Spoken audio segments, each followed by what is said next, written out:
राज्य शासनाच्या 50 कोटी वृक्ष लागवड मोहिमेअंतर्गत यावर्षी 1 जुलै ते 30 सप्टेंबर या कालावधीत राज्यात विविध शासकीय यंत्रणा व स्वयंसेवी संस्थांच्या माध्यमातून 33 कोटी वृक्ष लागवड करण्यात येणार आहे।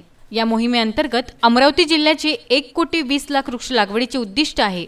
सर्वांनी या मोहिमेत हिरिरीने सहभाग घेऊन लोकसहभागांच्या माध्यमातून वृक्ष लागवडीचे उद्दिष्ट पूर्ण करावे असे आवाहन प्रशासनाच्या वतीने करण्यात येत आहे। अशातच चांदूर रेल्वे येथील औद्योगिक प्रशिक्षण संस्थेमध्ये सुद्धा वृक्षारोपणाचा कार्यक्रम पार पडला।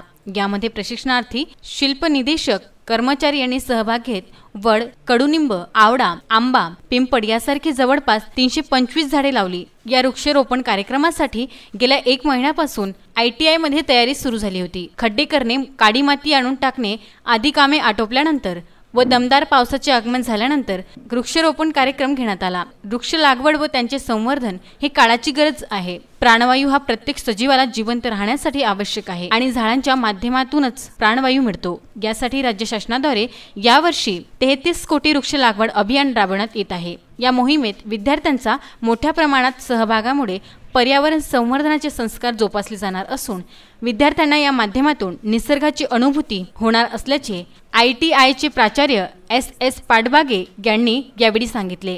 केवळ झाड लावूनच काम होणार नसून ती झाडे जगवण्याचा संकल्प सुद्धा प्रशिक्षणार्थ्यांनी केला। यावेळी गटनिदेशक DT सिंगने यांच्यासह शिल्पनिदेशक, कर्मचारी, प्रशिक्षणार्थी उपस्थित होते। VC न्यूज करता चांदूर रेल्वे येथून शहजाद खान यांचा वृत्तांत।